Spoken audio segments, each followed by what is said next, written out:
años de edad, estuve a punto de ser atropellado por una bicicleta. Un señor cura que pasaba me salvó con un grito: ¡cuidado!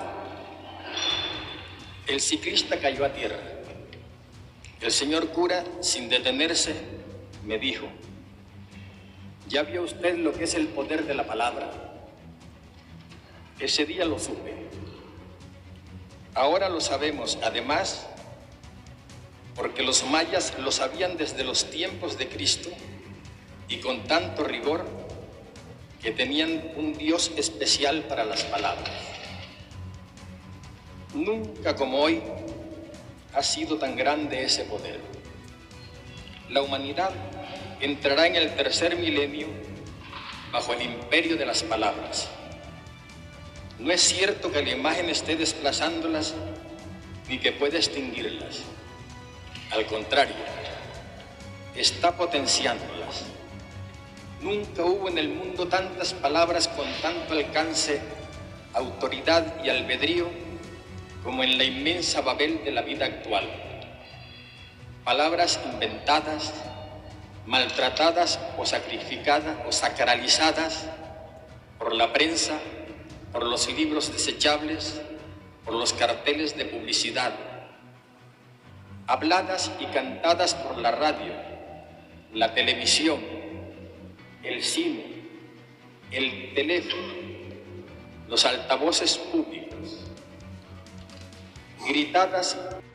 Bueno, y comenzamos con un nuevo video sobre un genio de la literatura colombiano llamado Gabriel García Márquez, el maestro del realismo mágico, galardonado con el Premio Nobel de Literatura en 1982.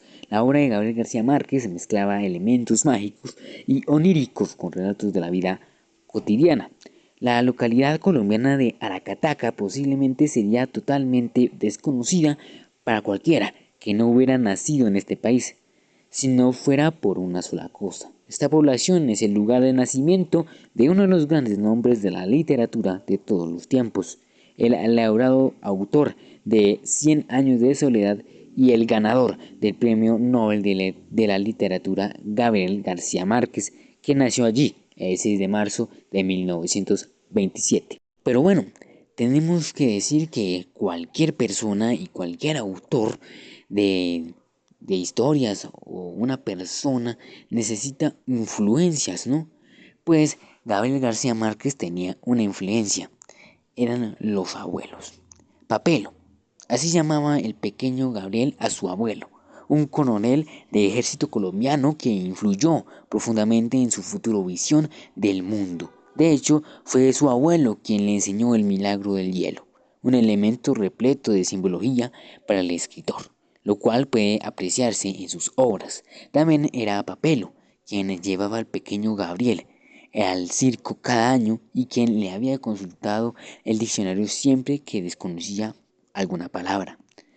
Por su parte, su abuela, Tranquilina, le inculcó su pasión por las historias y le enseñó a hacer de lo extraordinario algo natural, lo que al final acabaría convirtiéndose en uno de los rasgos más característicos de las obras del escritor, considerando el mayor representante del estilo literario conocido como el realismo mágico. Gabriel empezó a estudiar derechos en Bogotá, pero su carrera se vio truncada tras el conocido como Bogotazo, sus sangrientas revueltas que estallaron en la capital como consecuencia del asesinato del candidato de la presidencia y líder liberal Jorge Eliezer Gaitán. El 9 de abril de 1948, el joven García Márquez decidió también trasladarse a Cartagena de Indias, donde trabajó como periodista en diversos medios como El Universal o El Heraldo. Precisamente el periodismo dedicaría a García Márquez los siguientes años de su vida, convirtiéndose en su gran pasión, que compaginaría con su otra pasión, la literatura. Años después, cuando ya era un escritor consagrado y a pesar de que nunca terminó sus estudios superiores, algunas universidades como la de Columbia en Nueva York le concedieron una doctorado honoris causa en letras, que fue una gran ayuda para Gabriel para conocer su vida y encaminarla. Pero, como en muchas de las vidas que conocemos, tiene que haber un amor. El amor de la vida de Gabriel García Márquez conoció a una joven que la que se enamoraría perdidamente, Mercedes Barcha, que era la hija de boticario.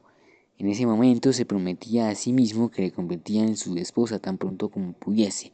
Los biógrafos del escritor colombiano definían a Mercedes como una mujer alta, linda, con pelo marrón hasta los hombros, nieta de un inmigrante egipcio. Lo que aparecía se manifestaba en unos pómulos anchos y ojos castaños grandes y penetrantes. La pareja se casó en 1958 y un año después nacería su hijo, Rodrigo. En 1961 se instalaron en Nueva York, ciudad en la que Gabriel ejerció como corresponsal de la prensa latina en una agencia fundada por Fidel Castro. Gracias a esta relación laboral, García Márquez acabaría estableciendo una estrecha amistad con el líder cubano, lo que valdría recibir amenazas de la CIA de la disidencia cubana. Por ese motivo, el escritor decidió trasladarse con su familia a México, donde nacería su segundo hijo, Gonzalo. De esta época son sus obras El coronel no tenía quien le escriba y La mala hora. La fama y el reconocimiento les llegarían a García Márquez a los 40 años. En 1967 se publicó Cien años de soledad, su obra más emblemática, considerada una obra maestra de la literatura latinoamericana. En una semana vendido más de 8.000 ejemplares y en 3 años nada más y nada menos que 500.000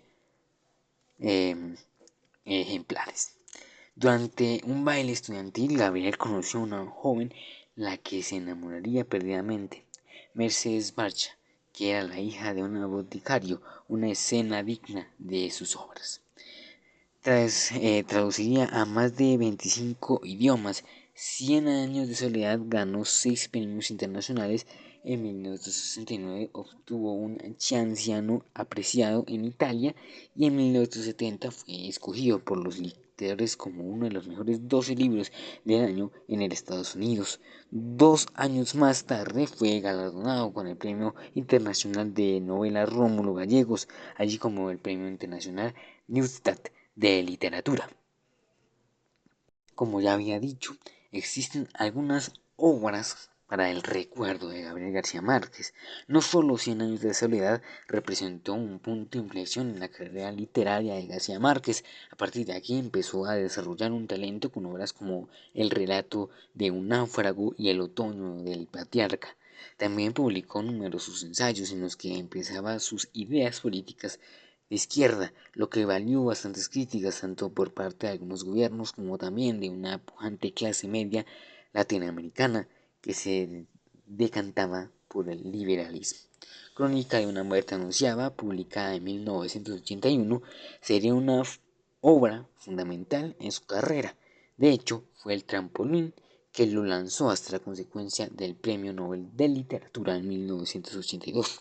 Años más tarde llegaría El olor de guayaba y El amor en los tiempos de cólera, siendo memoria de mis putas tristes, que causó polémica en la mirada de el autor sobre la prostitución. Una de las últimas obras, en 2010, poco antes de su muerte, se publicó Yo no vengo a decir un discurso, una antología completa de su conferencia.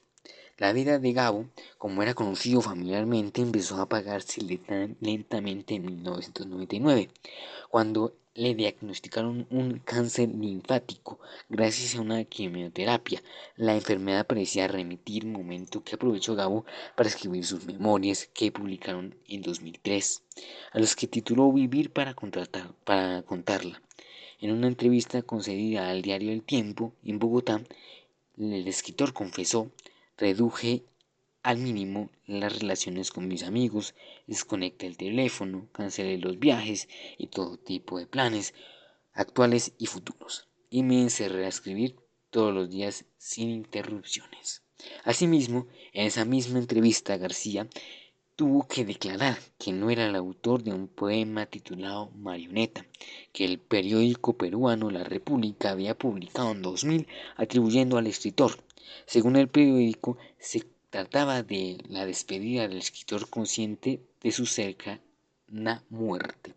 Pero Gabo les mintió rotundamente y dijo que el autor del poema era en realidad un joven ventrílogo mexicano llamado John Welch. La salud de Gabriel García Márquez continuó deteriorándose con los años.